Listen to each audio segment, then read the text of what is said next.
சில பேர் எனக்கு நல்லா 1,00,000 ரூபாய்க்கு சம்பளம் கிடைச்சா நிம்மதியாக இருப்பேன், எனக்கு சீக்கிரம் கல்யாணம் ஆகிட்டா நிம்மதியாக இருப்பேன். இப்படி ஒவ்வொருக்கும் ஒவ்வொரு தேவை இருக்கு. ஆனால் இது எல்லாத்தையும் தீர்த்து வைக்கிறது, எல்லாத்தையும் சேர்த்து தரதுக்கு ஒரு விஷயம் கிடைச்சா போதும். முருகாங்கிற ஒரு விஷயம் உள்ளே போயிட்டா போதும்.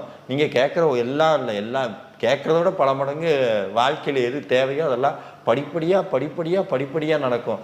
சில பேர் நினைக்கிறது உண்டு, என் வாழ்க்கையில் எதுவுமே நடக்க மாட்டேங்குது அப்படின்னு, அடுத்த கட்டத்துக்கே நகர மாட்டேங்குது அப்படின்னா என்னென்னா அவ்வளோ சுமத்தி வச்சுருக்குறோம், அவ்வளவு கர்ம வினையை வச்சுருக்கோம். அதை அறுத்தெறிகிறது சாதாரண விஷயம் கிடையாது. நான் எல்லா வீடியோலையும் சொல்கிறது அதுதான். அந்த கர்ம வினையை குறைக்கணும் அப்படின்னா முருக பக்தி ரொம்ப அவசியம். முருகாங்கிற சொல்லிட்டோம்னா போதும். அது எப்படி சொல்லணும்னா, கோயிலுக்குள்ளே போயிட்டு என் கஷ்டமெல்லாம் தீரல முருகா, என் கஷ்டம் அப்படி இல்லை. முருகா ஒரே ஒரு தடவை உன்னை பார்த்தா போதும், ஒரு தடவை என் மனசுக்குள்ளே வா, வேற எதுவும் எனக்கு வேணாம், சாகிற வரைக்கும் இந்த பிறவி உன் திருவடியிலேயே இருக்கணும்னு சொன்னால்